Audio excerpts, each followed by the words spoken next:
My husband cheated on me with my best friend, and I found out by accident. What I discovered in my own kitchen at 2 a.m. changed everything I thought I knew about the two people I trusted most.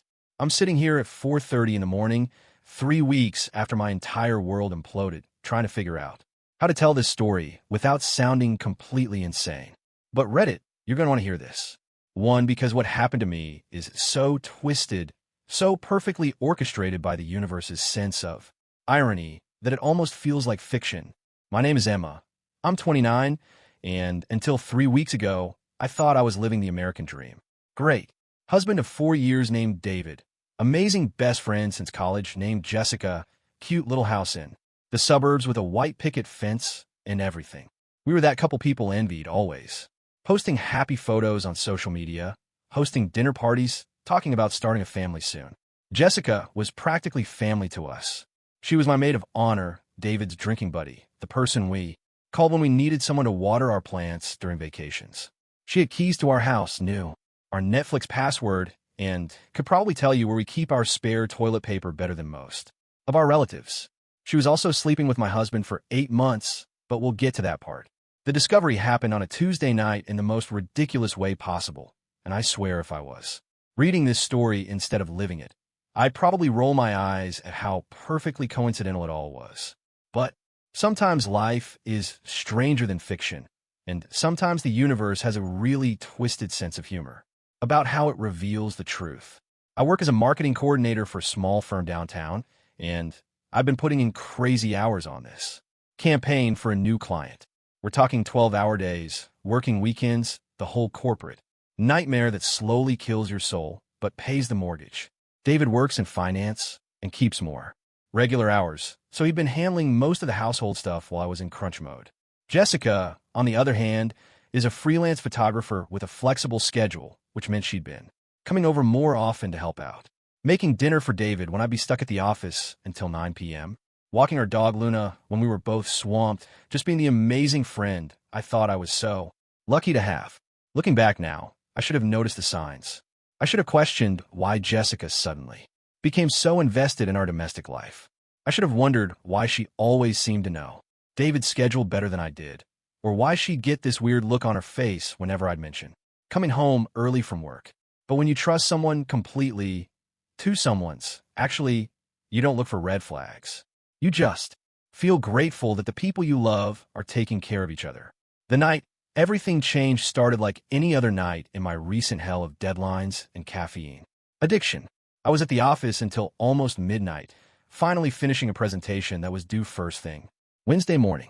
My eyes were burning, my back was killing me from hunching over my laptop, and all I wanted was to go home, kiss my husband goodnight, and collapse into bed.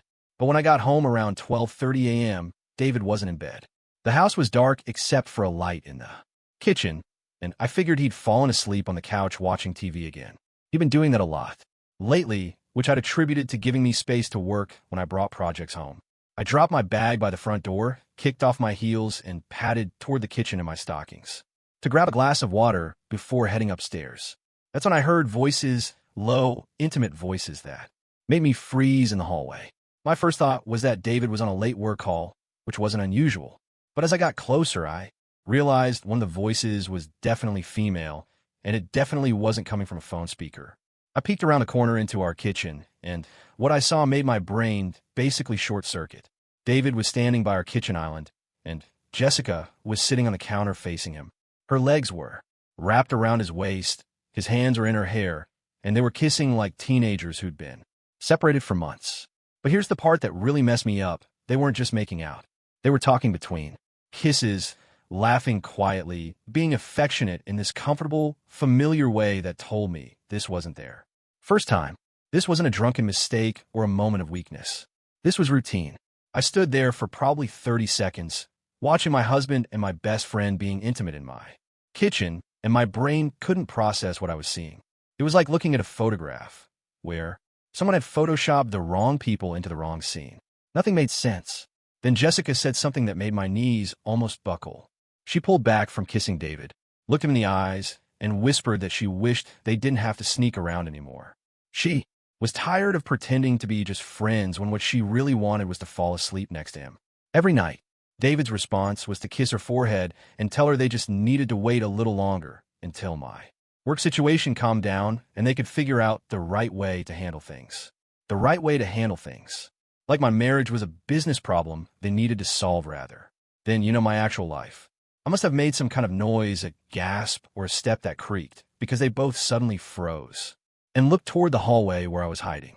For a split second, I thought about just backing away, pretending I'd never seen anything, going upstairs and dealing with this revelation in the morning when I could think straight. But then I remembered that this was my house, my kitchen, my husband, and my best friend, and I'd be damned if I was going to slink away like I was the one doing something wrong. So I walked into the kitchen like I owned the place, which, I literally did. The looks on their faces when they saw me will be burned into my memory forever. David went completely white and immediately stepped away from Jessica like she was radioactive. Jessica turned bright red and started stuttering something about how this wasn't what it looked like, which was particularly ridiculous since what it looked like was exactly what it was. I didn't say anything at first. I just looked at them, these two people who were supposed to love me most in the world, standing in my kitchen at 1 a.m. looking guilty as hell. Then I walked to the refrigerator, got my glass of water, and took a long drink while they both stared at me in terrified silence. Finally, I looked at Jessica and asked if she was planning to sleep over, because if so, she should probably use the guest room since the master bedroom was still technically mine. Then I looked at David and told him we'd talk in the morning and walked upstairs to our bedroom like nothing had happened. I know that sounds anticlimactic, but in that moment I was operating on pure shock and adrenaline. My brain hadn't caught up to what I'd witnessed, and I think I was clinging to some kind of normalcy to keep from completely falling apart. Also, and this is going to sound weird, but I was almost impressed by how calm I managed to be in every scenario I'd ever imagined about catching a cheating spouse. Not that I'd spent a lot of time imagining it.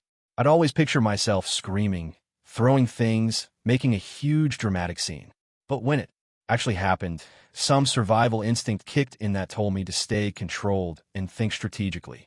I lay in bed for the rest of the night, staring at the ceiling and listening to hushed voices downstairs. Then the front door closing around 2 a.m. Then David's footsteps on the stairs. He paused outside our bedroom door for probably 5 minutes before finally coming in and quietly getting into bed. He lay there on his side of the bed, not touching me, probably trying to figure out if I was asleep and what he was going to say if I wasn't. I let him wonder. I had my own wondering to do. The main thing I kept wondering was how long this had been going on. 8 months, as it turned out, which I learned during the conversation we finally had the next morning over coffee in that same kitchen, where I caught them. 8 months of elaborate lies and cover stories. 8 months of Jessica coming over to help out while really coming over to sleep with my husband. 8 months of David working late when he was actually meeting Jessica at her apartment. 8 months of me feeling grateful for their friendship and support, while they were planning a future that didn't include me. The betrayal was comprehensive and creative. They've been using my work schedule against me, timing their hookups for when I'd be stuck at the office. They've been going on friend dates that were actually romantic dates. Jessica had even been giving David advice about what to get me for my birthday and our anniversary while simultaneously sleeping with him. But here's what really got to me. They've been planning to tell me. Not because they felt guilty or wanted to come clean, but because they've fallen in love and wanted to be together officially. They've been waiting for the right time to break up my marriage so they could start their relationship without having to sneak around. David explained this to me like it was a considerate thing they've been doing, taking my feelings into account by waiting for a less stressful time in my life to destroy everything I thought I knew about my reality.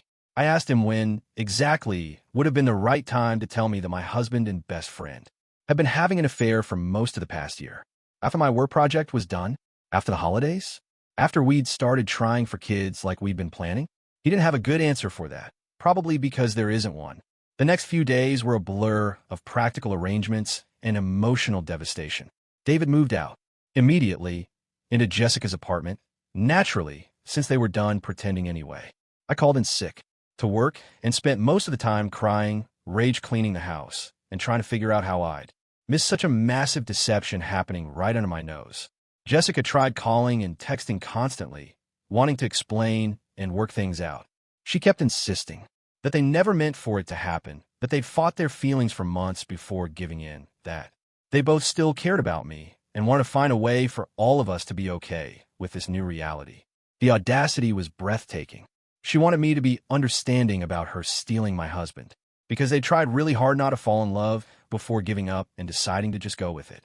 I blocked her number after she sent me a 10-paragraph text message explaining how difficult this situation was for her too, and how she hoped someday I'd be able to forgive them and maybe we could all be friends again. Friends. She wanted us to be friends. After 8 months of lying to my face while sleeping with my husband. But here's where the story takes a turn that even I didn't see coming. And trust me, after catching your spouse cheating with your best friend in your own kitchen, you think you're prepared for anything. About a week after David moved out, while I was still in the crying and grocery store aisles phase of processing this betrayal, I got a call from my sister-in-law, Monica.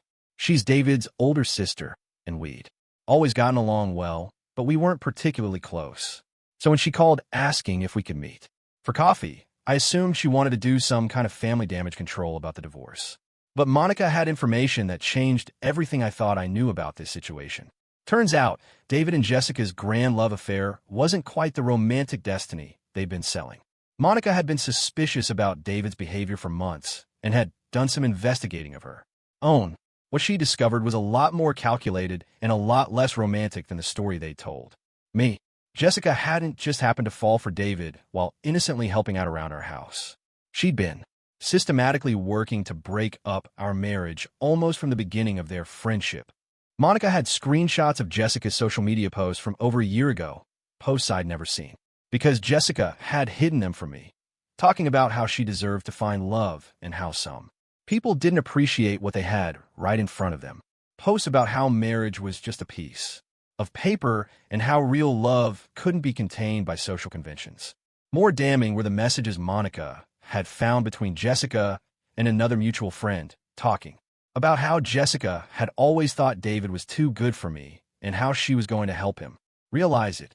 Messages from months before their affair officially started, showing that Jessica had been planning this for a long time. She volunteered to help us out during my busy work period specifically to get closer to David. She'd been the one suggesting that David go out for drinks with her when I was working late. She'd been slowly poisoning our marriage by making David feel neglected and unappreciated while positioning herself as the understanding, supportive alternative. David, apparently, had been a willing participant but not the mastermind. Jessica had seduced him slowly and deliberately, making him feel like the victim of an unhappy marriage rather than a cheater destroying a good one. Learning this should have made me feel better. At least I knew the truth about how calculated the whole thing had been, but somehow it made everything worse. It meant that my best friend had spent months, maybe even years, planning to steal my life. It meant that every girl's night, every heart-to-heart conversation, every time she consoled me about work stress or marriage problems, she'd been gathering intelligence to use against me. But Monica wasn't done. She had one more piece of information that completely blew my mind. Jessica was broke. Not just low on cash, but seriously, desperately broke. Her photography business was failing. She was 3 months behind on rent, and she was about to lose her apartment. Monica had found out through a friend who worked at Jessica's bank that she'd been applying for personal loans and had been turned down multiple times. Suddenly, Jessica's intense interest in my financially stable husband made a lot more sense. This wasn't just about love or attraction. It was about survival. She needed someone to take care of her, and David, with his good job and half ownership of a house, was her meal ticket. The romantic love story they'd been telling themselves was actually a calculated con job. Jessica had targeted my marriage specifically because she needed what I had, financial security. Armed with this information, I made a decision that surprised everyone, including myself. Instead of just quietly getting divorced and moving on, I decided to fight back. But not in the way you might think. I didn't try to win David back or expose Jessica publicly or do anything dramatic and potentially illegal. Instead, I got strategic. I hired the best divorce attorney I could afford and made sure I was protected financially. I documented everything Monica had shown me and presented it to my lawyer as evidence of the affair. I changed all my passwords, secured my credit, and made sure Jessica and David couldn't access any of my accounts or information. Then I did something that felt absolutely delicious. I played dumb. When Jessica finally cornered me at the grocery store a few weeks later, apologizing and begging for forgiveness and asking if we could work things out, I was sweet as pie. I told her I was hurt, but that I understood love was complicated. I said I hoped she and David would be happy together, and that maybe someday we could find a way to be friends again. Jessica was so relieved that she started crying right there in the cereal aisle. She hugged me and told me I was an amazing person and that she'd always known I'd understand eventually. She said she and David had been so worried about how I'd react, and she was so grateful that I was being mature about everything. I smiled and nodded and let her think she'd won. Meanwhile, David was getting increasingly frustrated with his new living situation. Turns out Jessica's apartment was tiny, messy, and expensive. She was clingy and dramatic in ways that hadn't been apparent when they were sneaking around. The thrill of forbidden love was wearing off quickly when faced with the reality of actually building a life together. Monica kept me updated on David's growing dissatisfaction with his choices. He was starting to realize that Jessica wasn't the perfect, understanding partner she pretended to be during their affair. She was jealous and possessive, constantly worried that he was going to leave her, demanding constant reassurance about their relationship. More importantly, David was discovering that Jessica expected him to solve all her financial problems. Now that they were together, she wanted him to pay her rent, cover her credit card bills, and basically subsidize her failing business. The independent, successful woman he thought he'd fallen for was actually a financial disaster looking for someone to rescue her. But here's the truly beautiful part. I didn't have to do anything to make David's new relationship implode. Jessica managed to destroy it all by herself. About 2 months after David moved out, Jessica made a massive tactical error. She started pressuring David to make their relationship official faster than he was comfortable with. She wanted him to file for divorce immediately, to introduce her to his family as his girlfriend, to post about their relationship on social media. When David hesitated, saying he wanted to take things slow and let me adjust to the situation gradually, Jessica lost it. She accused him of still being in love with me, of using her for sex while keeping his options open, of being just as dishonest with her as he'd been with me. The fight was apparently epic. Jessica threw David's stuff out of her apartment and told him he could come back when he was ready to commit fully to their relationship.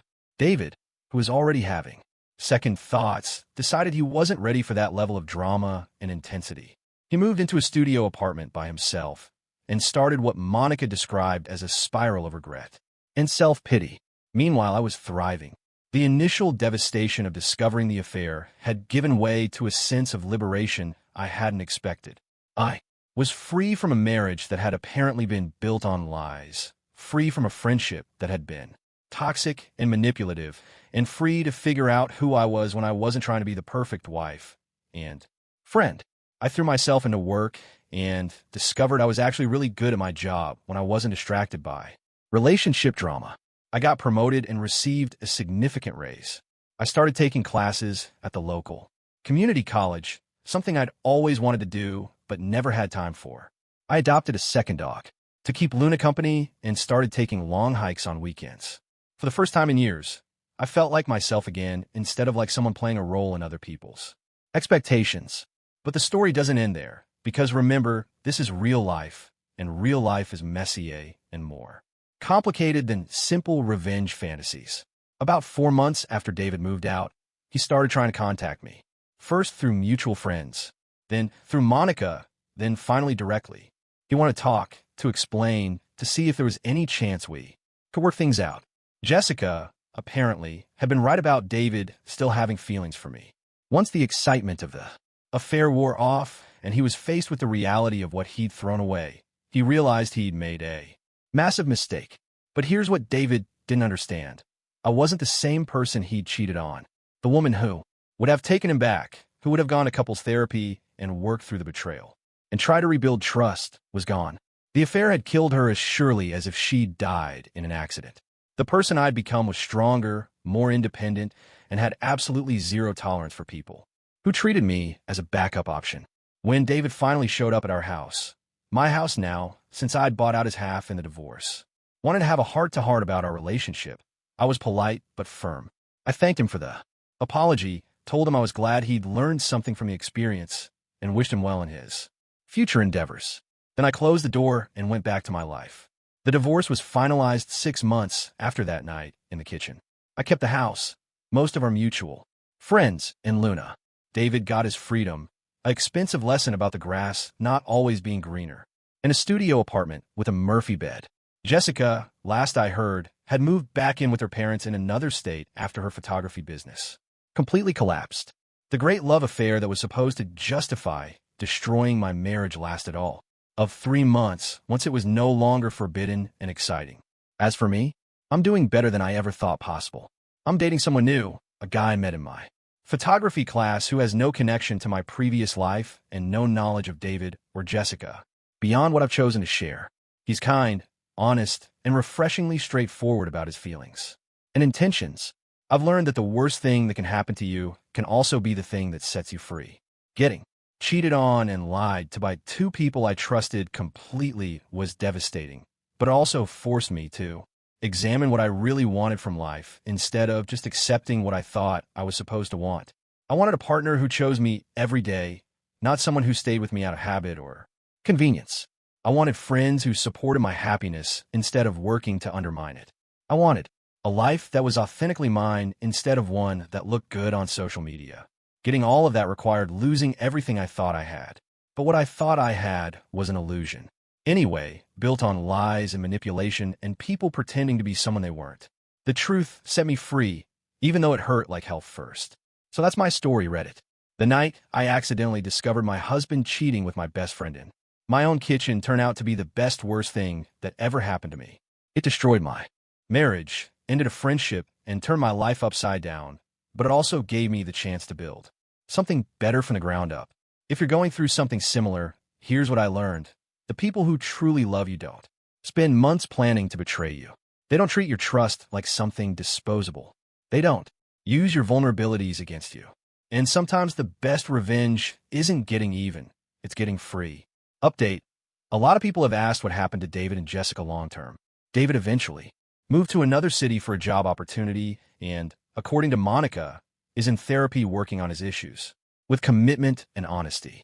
Jessica, as far as I know, is still living with her parents and has basically disappeared from social media.